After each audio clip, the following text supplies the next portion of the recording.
নমস্কার বন্ধুরা, good morning. YouTube channel বন্ধুতে সবাইকে স্বাগত জানাই।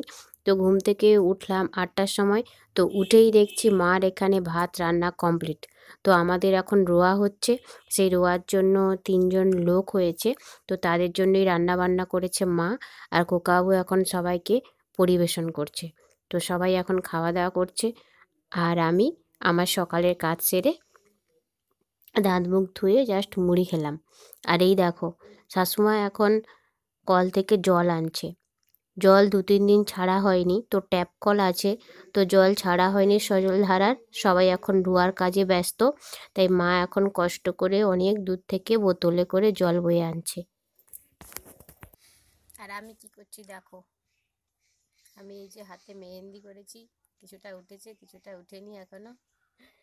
আর এইখানে জামা কাপড়গুলো ধোয়া হবে, গরম জলে করে ডুবাচ্ছি এই জন্য। আর এখানে উনুনে গরম জল করছি।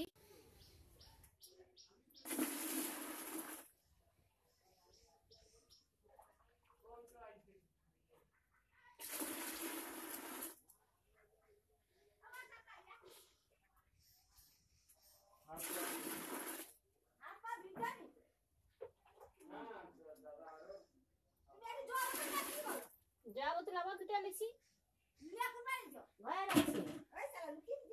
কে আমি যা খাই আমার সে বোতল নিয়ে আনেছি আমি। আগো আমার দুটা বোতল আমি নিয়ে আনেছি, আর দুটা উঠি পড়েছে যে বোতলে। আমার শরীরটা অসুস্থ, তাই বসে বসেই জামা কাপড়গুলো এখন গরম জলে সার্ফ দিয়ে ডুবিয়ে দিচ্ছি।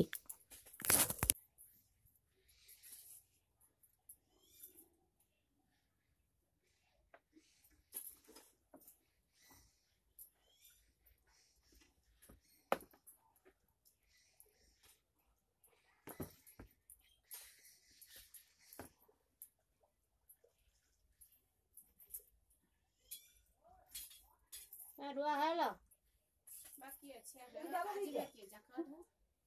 আমার মা আসবে ধুবে ঘরে, তুই জাঁকি রাখ, আমি যাই ধুয়ে ধুয়ে দেবো।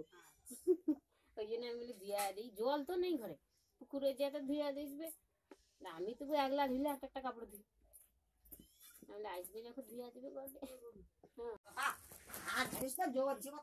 আমি জল দিইনি, তুমি তো সৌচা জল দিছিল, বেশি হয়েছে। ভাত হয়েছে ওখানে,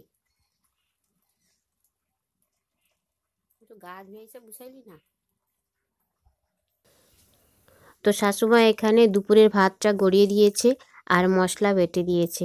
আমি তো এখন ঘাটেও যেতে পারছি না, তাই বাড়িতেই বসে বসে রান্না করছি। তো বন্ধুরা, আমি এখন স্নান করে পুজো করে রান্না করছি।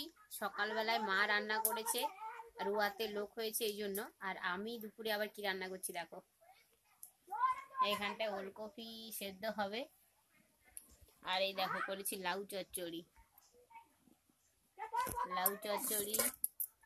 চাটনি, আর এখানে আছে ফুলকপির ঝোল।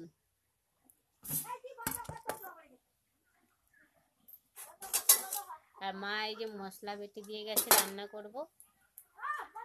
আর এখন ওলকপিটা সিদ্ধ হচ্ছে, ঢাকা দিয়ে দিই।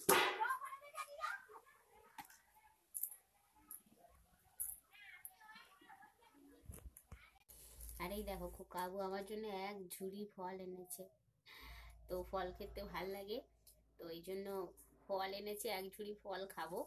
আর এখানে শসা আছে, কতগুলো শসা আছে দেখাচ্ছি দাঁড়াও। এই দেখো, দুটো মৌসুমি, দুটো আপেল, দুটো বেদানা, কুল, এগুলো নিয়ে এসছে। আর এখানে শসাগুলো এখনকার শসা অতটা ভালো না, শসা নিয়ে এসছে,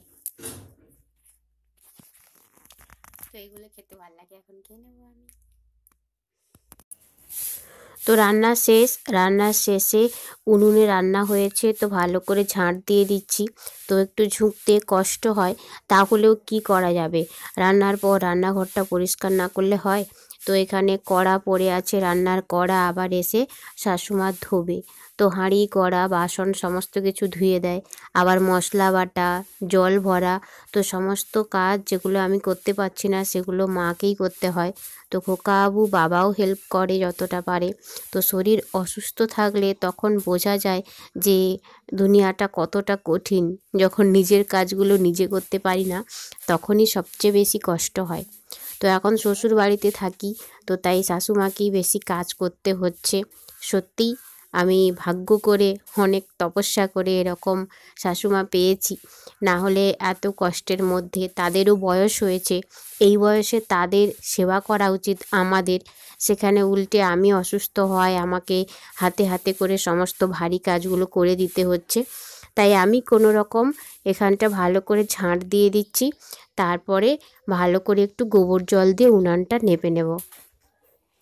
বাড়িতে এখন গ্যাস নেই, তাই উনুনেই রান্না করতে হচ্ছে।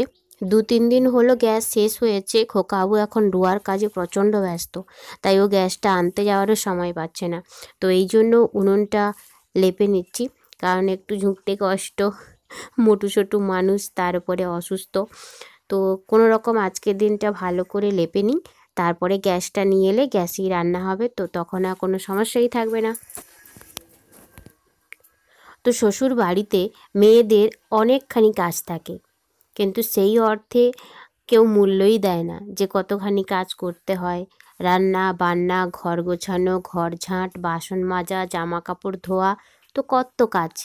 তো কাজের হিসাব কেই বা রাখে। সংসারটা যখন নিজের, তো নিজের মনে করেই সমস্ত কাজ করতে হয়।